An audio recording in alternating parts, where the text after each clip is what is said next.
就你刚刚讲的荷兰也好，德国也好，这个加州的野火也好，台湾上半年的旱情，这个东西就叫极端气候，全部都是相关的。是对，就是当极端气候已经变成常态的时候，我们该怎么办？这才是重点。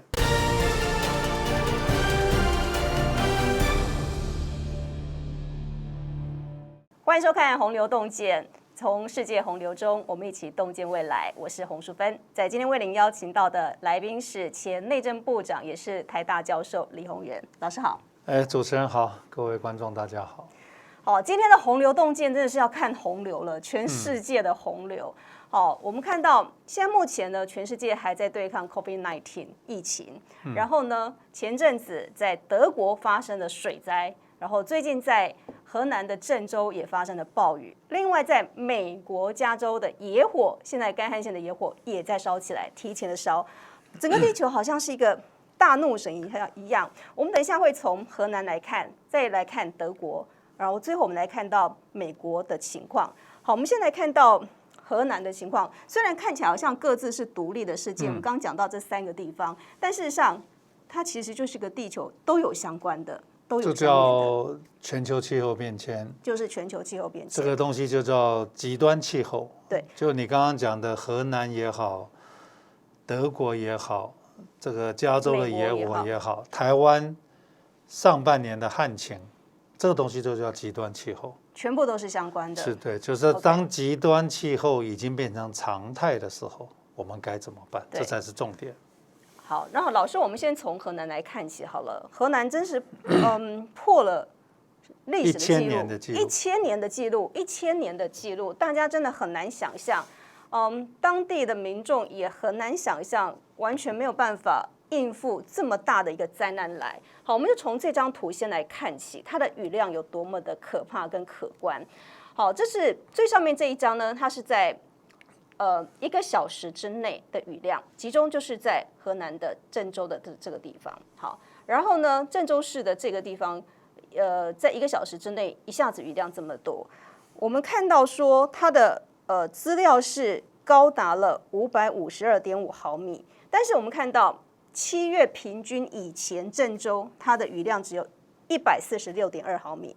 但是它这一次在1个小时之内下了500多毫米。河南省一个省。就是河南省的年平均雨量大概640毫米，所以它在郑州1个小时下201，意思是说它几乎把这个河南1年大概1/3的降雨。它等于说1个月的雨量是在1个小时之内下完，4个月的雨量1个小时就把它下完， 4个月的雨量在1个小时之内下完，短短3天它是下了1整年的雨量。对，都3天下了1整年的雨量。看到下面整个都是红色的、紫色的，紫爆了。就是他老师讲到说，大家称它是千年一遇，所以我们看到极端气候已经是成为我们的日常，成为了一个常态，但是它的速度之快，真是大家措手不及。大概在加州，这个当然1个小时下201，那个几乎是近代很少看到了。假如印象记忆还清楚的话，民国100年一个苏拉台风，大概离台根本没有登陆，还在巴士海峡，结果那个台风在苏澳1个小时下了184毫米。那时候大家都觉得已经不得了了，把整个苏澳重创。然后几辆那个载着陆客的游览车掉到苏花公路里面去，就是那个台风根本没登陆。那这一个郑州的这个极端降雨呢，大家没有想到跟什么有关系呢？跟烟花台风有关系。就是在台湾的东部也还没有登陆台湾的这个烟花台风，离郑州有1000多公里。这么远的一个台风，居然影响到郑州下了这么大的暴雨。因为理论上什么叫台风？台风叫做热带低压，所以变成说它的这个大量的水汽被蒸发到大气里面。可是那时候烟花台风刚刚形成，所以它事实上它在旋转，它在转，但是它的力量，它那个旋的力量没那么强，所以变成说它的水汽就被抛出来。结果假如一切正常的话，事实上是有一个副高压会把它挡在郑州这个中间，所以这水汽来它过不去。结果是很不巧的是，副高压往北移，一北移以后，一个东南气流就这样牵引进来，就把那个水汽带到了郑州。可是带到了郑州以后呢，又运气非常不好，一个高压挡在那儿，所以它又过不去，过不去就碰到伏牛山跟太行山，所以水汽就沿着山往上走，所以就造成了1个小时201毫米的降雨。这个几乎是所有最不应该发生的事情全部发生，所以这个是只能讲说真的是天灾了。但这可能不是唯一，在将来以后可能都有可能会变成常态，而且会不断的上演。我们这次看到的很多的画面其实都很揪心，包含在地铁5号地铁里面看到，当时有很多的民众用手机拍下的照片，包括的那个水晶淹到他们的腰部，就说怎么会这么的严重？就是我们说以前说100年治洪。有很多的规划是为了100年的雨量、100年的一个灾害所做的一个规划，但现在是不是完全都不敷使用了？所以在2002年左右吧，那时候我跟荷兰的很多的科学家在谈一个新的概念，叫做为了失败而设计 （Design for Failure）， 就告诉我们说，因为气候变迁，这个今天我们没有一个工程设施是安全的。那你的今天所有的防洪标准一定会失败。可是失败以后，我们希望把它的灾害控制在可以控制的范围，这叫做为了失败而设计。那这个东西就会衍生到什么呢？我们今天在讲防洪，在讲治水，不是水利部门一个部门有办法解决的，我们必须要重新设计我们的都市，我们这边叫低冲击开发，大陆叫海绵城市，就是如何重新设计都市，即使淹水，但是它的灾害是你可以控制的。现在事实上，这个全世界的观念已经在改变了，而且大陆已经把海绵城市大概变成他们国务院的优先顺序，大概从2015年吧。其实我从内政部下来，其实我那时候在内政部的时候，我就已经开始在思考未来都市的设计，所以我那时候请了2个博士生，5个硕士生，写了一本规范，叫做《海绵城市低冲击开发设计规范》。当初我本来是想说，假如我还继续在内政部，我就公告那本报告，那本报告就是未来台湾这个所有的新开发案的准则。老师可不可以告诉我们那个报告的重点？那个报告的重点就是如何设计一个可以透水、可以吸水、可以保水的城市。就是说，你的停车场要怎么设计，你的这个滞洪池、你的生态池、你的这个树箱、你的雨水花园要怎么设计？然后水渗到地底下以后，如何跟现有的下水道结合？那是非常细节的，包括我们的交通、那一定当然要非常细节。可是我那时候本来想说，我们公告这本报告，台湾未来所有的现任的建案都比照办理，但是很遗憾是我离开了，所以那本报告还在书架上面，我们并没有很积极的做，反而是大陆很积极的把这件事情在推动。那当然现在也都在刚刚在推的状况，所以刚好又碰到郑州的这样的一个大水，我相信，我希望了哈。其实，在郑州这件事情刚发生不久，我就跟我大陆的，不管在学界也好，在政府服务的同事也好，我说第一个当然表达关心，表达慰问，我要跟他们讲说，现在你们都忙，其实我们也帮不上忙。可是等事后，我们要很专业的来把这件事情再重新分析，看清楚。未来我们当初的政策有没有需要再来修改的？你们随时告诉我，我都很乐意来跟大家来分享我们的经验。但是我觉得我们分享经验，我常常跟很多的大陆朋友讲，或是很多的这个其他的国家的朋友讲，我们很想跟你们分享台湾失败的经验。就说我们台北防洪，我们花了2000多亿、3000多亿。看起来固若金汤，对，但是它会不会淹水？它继续淹水，因为今天的极端气候已经不是我们能控制的。老师，现在的这个规划是在2001年那莉台风之前所规划，还是说在之后重新不？台北防洪从30多年前我们就开始规划完，开始施工了。台北防洪的最主要的工程是在我当水利处处长的时候，在1998年就完工了。然后1999年我们就开始把基隆河也做起来了。所以台北防洪基本上花掉，再加上这个台北市政府当初执行的基隆河的9湾曲直，台北防洪我们至少花了3000多亿啊，4000多亿。还有一个我自认为全世界最棒的洪水预报系统。事实上，我们在淡水河6个小时以前雨流量流速清清楚楚。我们那时候就可以从我台中的办公室就可以操作台北防洪的运作。其实整套系统，其实我们花了很多的钱，不管是硬体软体，都建制的非常成功。所以其实我2000年的时候其实郑州是我在大陆最熟的城市，因为黄河委员会的总部就在郑州，所以我长期跟他们那时候在讨论什么小浪底到花园口之间的洪水预报。其实我们当初我们有做了一些贡献，所以其实他们也做得不错。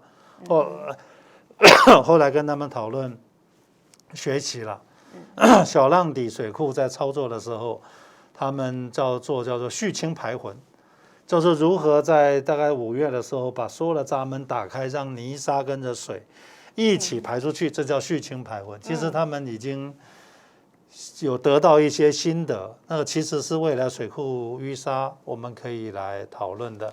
当然当初去考察南水北调啊，从河北的石家庄到了郑州，郑州其实一个非常重要的工程叫做穿黄，就是说这个南水北调的大运河跟黄河如何立体交叉过，这个工地也就在郑州附近。所以其实我们今天看到郑州这个淹水，当然非常熟悉，但是今天只能讲说，连河南这么一个干旱的地方，都有可能一个小时下200毫米的降雨。那你就想，那台湾呢？台湾我们曾经在莫拉克的时候3天3000毫米啊，赫伯台风2天下了1800毫米啊。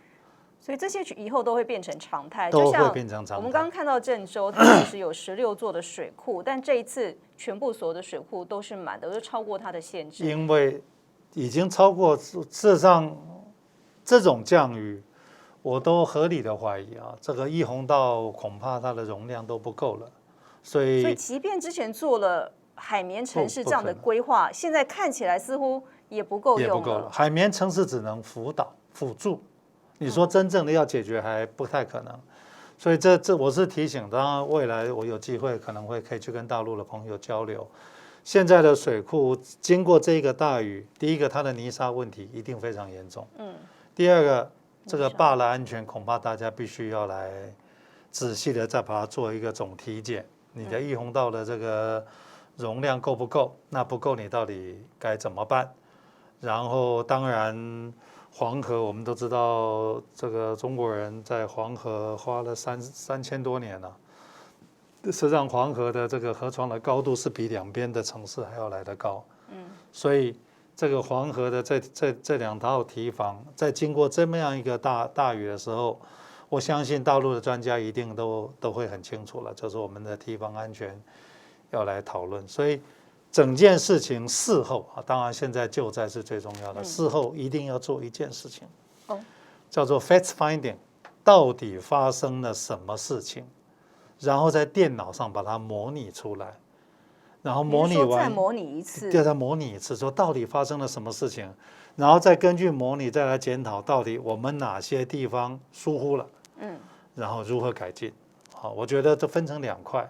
一个就是不是在救者，我觉得救者那反而是政治的事情，因为这也算天灾了，就是你们没有办法控制，真是天灾。然后到底发生了什么事情？那我们这套系统啊，显然已经不足以应付那这样的状况。那我们未来在治水、在防洪，我们要如何改变我们的思维？我觉得这个是一个危机，一个灾难。给我们一个教训，如何从这个教训里面学习？那我们也希望争取了哈。我觉得这个当然，那个蔡总统昨天发了一个慰问哈，我觉得好像没什么热度。但他经常在发慰问，比如说美国总统的狗的死了，他也是发了慰问。我觉得我们应该要实质上的帮助或者协助，不要说协助，人家很厉害。对，我们应该表达善意，譬如说，我们应该很乐意的派出，当然不是现在去添乱，过了以后我们可以派一群专家团。我们有什么样的专家团可以去？当然有，我们在管理上面，我们还是有我们的强项啦。工程人家比我们厉害，这毋庸置疑。对，我相信。但台湾的强项是什么？就是就刚刚讲台北防洪，其实我们必须讲，我们是比大陆大概早完成20多年，甚至30年。我们这里面，我们累积的一些管理的经验，事实上也很多失败的经验，我们平常都不外提的，不对外提的。我们也很乐意把我们的成功经验也好，失败经验也好，跟大陆的这些专家大家坐下来谈。那最重要的不只在协助说我们未来如何重新设计这个都市。其实郑州从2000年到现在，这个都市已经是非常漂亮了，非常 modern， 这个完全改观。那现在显然看起来，当极端气候来的时候，目前这样的一套基础建设已经没有办法 handle 这样的一个状况。那你这个都市，你如何重新设计？我们可以提供我们的一些建议，大家来。英文叫做 brainstorming， 我们台湾叫脑力激荡，大陆叫头脑风暴啊，大家一起来讨论。但是最重要的是，当讨论完以后，我们如何把这些经验拿回台湾来？我们还没发生，一定会发生。我们如何从这里面如何改造我们的都市？我觉得两岸最能合作的。最不可能有争议的，就是防灾，就是防灾。其实当过去在这个两岸关系非常良好的时候，其实我过去在台大，我们1年帮大陆训练100个这个处长级以上的官员呢。那他们那时候叫应急班，尤其是我们跟陕西省合作，跟陕西，跟西安、陕西省合作，他们1年派100个处长官员。到台大来，所以当初的合作是这么的紧密，就是我亲自给他们上课。中国大陆有100多个官员来到每一年来到台湾接受训练，然后再回到大陆去。对，所以他们跟我讲说，陕西当初他们以前叫应急了，我们叫防灾。老师，你也是中国大陆很多的省份的官员的老师。没有了，不敢当了，只是说我们有一起探讨过。我觉得两岸最能谈的。就真的是防灾，而且大陆在2年多以前成立了一个我在台湾一直想成立的单位，我们叫防灾总署，他们叫做应急部。应急部，他们在2年多以前成立了。那当然这里面我们当初有跟他们交流，我有跟他们交流，我是认为现在还在磨合阶段，就说你今天成立了一个这样的部，那你当初就在讨论的是，那你把防汛这一块。要从水利部门要把它抓去应急部，那这中间这2个部要如何来交流？当然，现在一个部刚刚成立1年2年，它中间还在一个磨合阶段。那你在这个磨合阶段，从这一次的防洪操作，我觉得可以检讨的是，那现在水利部门在这里面，我们水利部门扮演了什么角色？应急部门扮演了什么角色？那事后来检讨说。那这样的一个操作的状况下，现在看起来救灾救得还蛮好的。